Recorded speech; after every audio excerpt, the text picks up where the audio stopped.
Officers coaching academy के YouTube official channel में आपका बहुत बहुत स्वागत है। आज की क्लास में जो हम बात करने जा रहे हैं वो बात करेंगे हम 1784 का, जिसको हम जो ना पिट्स इंडिया एक्ट बोलते हैं, इसके प्रोविजंस के बारे में बात करेंगे।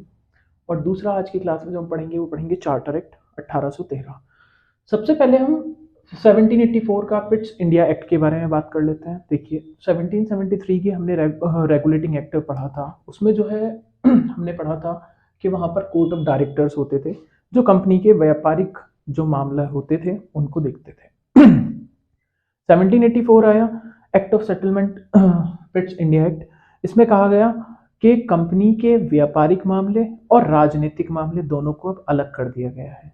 कैसे अलग कर दिया गया? तो इन्होंने दो बॉडीज बनाई। पहली बॉडी थी जिसको बोलते हैं court of directors. Court of director जो है वो कंपनी के व्यापारिक मामलों को देखती थी। दूसरी थी board of control. Board of control एक राजनीतिक इसका एक इकाई थी जिसको हम पॉलिटिकल यूनिट बोल सकते हैं। वो क्या करती थी? वो यहाँ पे रेवेन्यू का कलेक्शन देखना, आर्मी का देखना, बाकी कौन कौन से एरियाज कैप्चर वगैरह करने हैं उन सबको देखना, ये जो था ये बोर्ड ऑफ कंट्रोल का काम होता था। इसमें दो ही प्रोविजन थे, कुछ इसमें ज़्यादा नहीं था। नेक्स्ट बात करते हैं आगे, चार्टर एक्ट 1813। देखो चार्टर एक्ट की श्रृंखला में ये जो था नेक्स्ट चार्टर एक्ट था। इसमें कुछ प्रोविजंस थे। सबसे पहला प्रोविजन इसमें इन्होंने ये किया कि कंपनी जो है उसका जो मतलब कानून है अब वो 20 साल तक जारी रहेगा।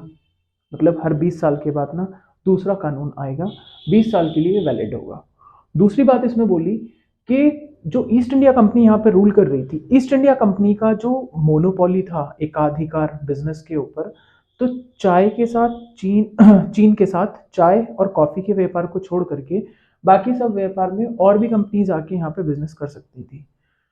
इसमें इनका ये अधिकार क्षेत्र बना रहा। दूसरी बात, जो कंपनी थी, कंपनी का रेवेन्यू राइट्स इनके पास में रहा, कोई इसमें प्रॉब्लम नहीं है, रेवेन्यू राइट्स इनका सेम था, रेवेन्यू कलेक्शन यही लोग करते थे। तीसरी बात, क्रिश्चियन मिशनरीज को इन्होंने यहाँ पे अलाउ किया कि क्रिश्चियन मिशनरीज आ सकती हैं, क्रिश्चियन मिशनरीज आकर के अपने धर्म का प्रचार प्रसार कर सकती हैं।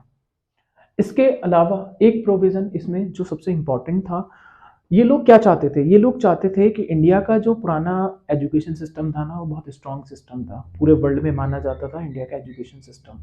इन्होंने जो वार किया था सबसे पहले एजुकेशन सिस्टम के ऊपर इन्होंने वार किया। तो यहाँ पर इन्होंने सोचा कि इंडियंस को जो हम सब्जेक्ट पढ़ते हैं वही सब्जेक्ट इनको भी पढ़ाए जाएं। ये लोग फेवर करते थे साइंस पढ़ने में, टेक्नोलॉजी को पढ़ने में, ये इन चीज़ों को फेवर करते थे।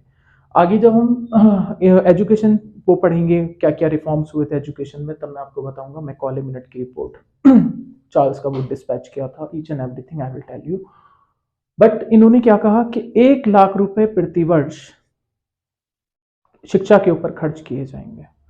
इस चार्टर एक्ट में ये प्रोविजन थे। पहला प्रोविजन, 20 वर्षों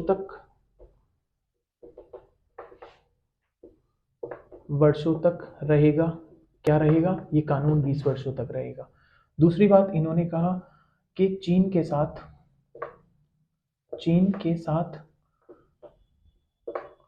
चाय तथा कॉफी के व्यापार को छोड़कर, चाय तथा कॉफी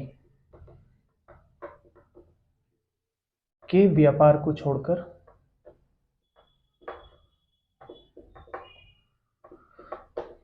एकाधिकार समाप्त, एकाधिकार समाप्त। एकाधिकार का मतलब होता है मोनोपोली, मतलब एक ही कंपनी जो है वो ही ट्रेड करेगी, ऐसा प्रोविजन अब इन्होंने यहाँ पर समाप्त कर दिया।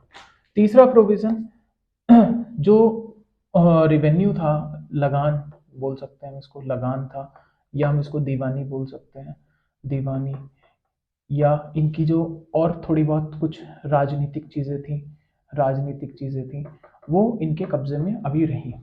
राजनीतिक जो भी था ना वो इनके कंट्रोल में अभी तक था। ठीक है। नेक्स्ट फोर्थ पॉइंट जो था इसमें वो ये था कि 1 लाख रुपए प्रति वर्ष शिक्षा के ऊपर खर्च किया जाना।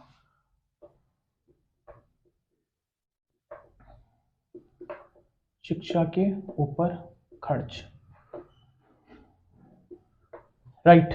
और फिफ्थ पॉइंट जो था उसमें इन्होंने क्या किया कि जो क्रिश्चियन मिशनरीज थे ना उनको अलाउ कर दिया। क्रिश्चियन मिशनरी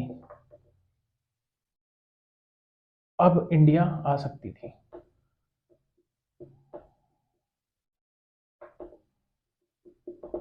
अब इंडिया आ सकती थी, राइट। ये प्रोविजन थे 1813 के चार्टर एक्ट में। देखो ये जितने भी चार्टर एक्ट है ना, इनको अगर आप याद करने लग जाओ ना, तो इनको याद करना ना थोड़ा सा डिफिकल्ट होता है, क्योंकि एक एस्पायरेंट को जो प्रिपरेशन कर रहा है यूपीएससी प्रिपरेशन, तो उसमें जो है बहुत सारी चीज़ें दिमाग में रखनी पड़ती हैं।